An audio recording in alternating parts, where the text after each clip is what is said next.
terkait adaptasi, kan tadi abang bilang ada sebenarnya sama saja, tapi menurut abang sendiri perlu nggak sih bang media khususnya jurnalis saat ini beradaptasi dengan arus globalisasi melalui sosial media ini sendiri?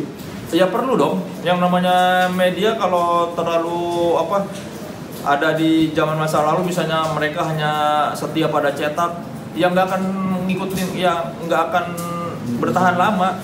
Ya semua media itu harus ngikutin perkembangan zaman. Ya meskipun sekarang masih banyak media-media cetak terbit itu beberapa koran kan sudah mulai beralih ke digitalnya juga diperkuat, bahkan ada yang langganan e-papernya ya harus itu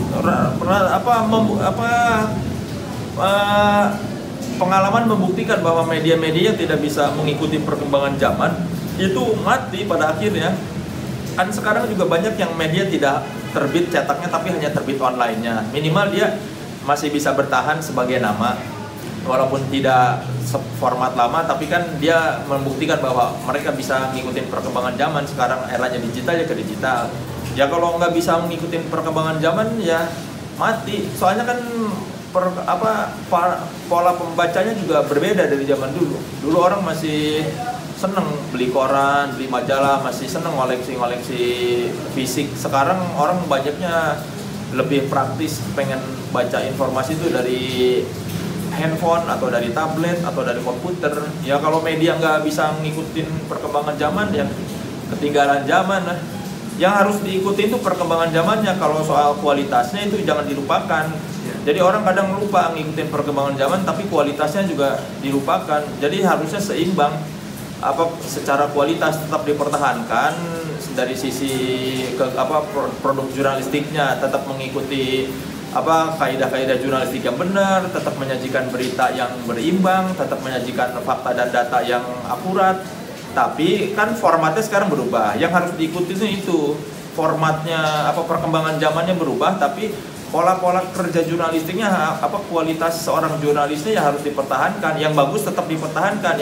Yang berubah itu bentuknya, bentuk media, bentuk beritanya yang harus mengikuti perkembangan zaman. Tapi kalau soal kualitas jurnalisnya ya tetap harus sama. Dari dulu juga kualitas jurnalis yang baik sama. Standar seorang wartawan atau standar sebuah media massa itu berkualitas atau tidak itu tidak pernah berubah. Yang berubah itu adalah formatnya, bagaimana pola pembacanya, bagaimana akses orang terhadap media itu yang berubah.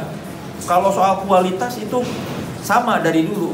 Kita dari tahun puluhan tahun lalu sampai sekarang menilai kualitas sebuah berita atau sebuah media massa atau menilai kualitas seorang wartawan itu sama standarnya.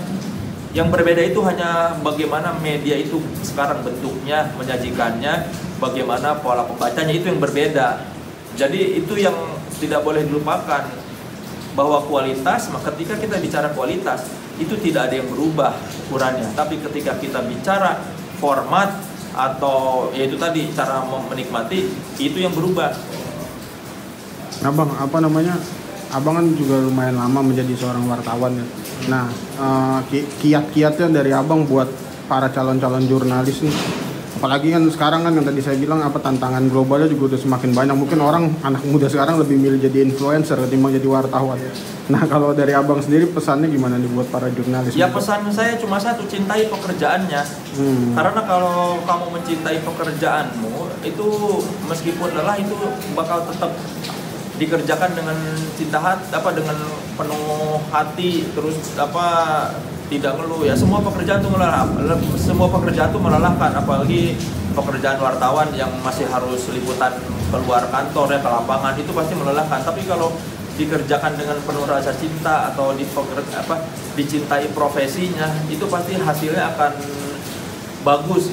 Dan kalau mencintai pekerjaan, seburuk apapun manajemen, maksudnya semua perusahaan pasti ada kekurangan. Tapi kalau kita mencintai pekerjaannya, kita bakal tetap menjadi seorang jurnalis yang baik. Ya, saya dulu juga jadi wartawan musik karena saya cinta profesi wartawan musik. Jadi meskipun secara finansial pas-pasan, tapi ya tetap dicintai. Yang kedua ya itu tadi, maksudnya Ingat tugas wartawan itu apa? Menyajikan fakta dan data kan. Yang paling pertama itu adalah menyajikan fakta dan data secara akurat. Jadi sebelum menyajikan berita atau melaporkan segala macam fakta dan data, pastikan bahwa yang ditulis atau yang disampaikan itu benar. Karena kalau misalnya benar itu nggak akan ada masalah. Masalah persoalan kualitas tulisan bagus atau jelek itu kan masih bisa diperbaiki atau masih bisa berkembang.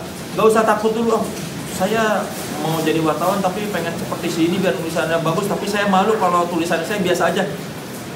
Bagus, baik, bagus jelek itu masih bisa diperbaiki. Dan orang kalau melihat tulisannya jelek itu tidak akan terlalu bermasalah ketika dibandingkan dengan tulisan yang salah.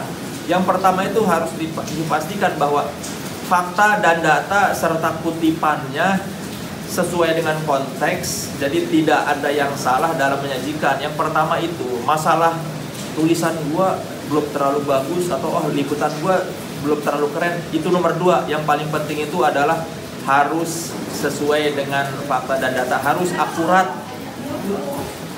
Kalau misalnya salah kan, salah data atau salah kutip, bisa merugikan orang banyak dan bisa merugikan narasumber atau pihak-pihak tertentu. Tapi kalau cuma jelek tulisannya, saya sering beberapa kali misalnya diwawancara, tulisannya nggak terlalu bagus, tapi dia mengutip saya dengan benar, nggak ada salah nulis data, saya tidak masalah. Beda dengan misalnya udah kurang bagus, terus ternyata ini kok salah nulisnya, data saya nggak pernah begini. Nah itu kan merugikan orang. Jadi yang pertama itu pastikan dulu semua fakta dan data serta kutipan itu benar dan sesuai konteksnya.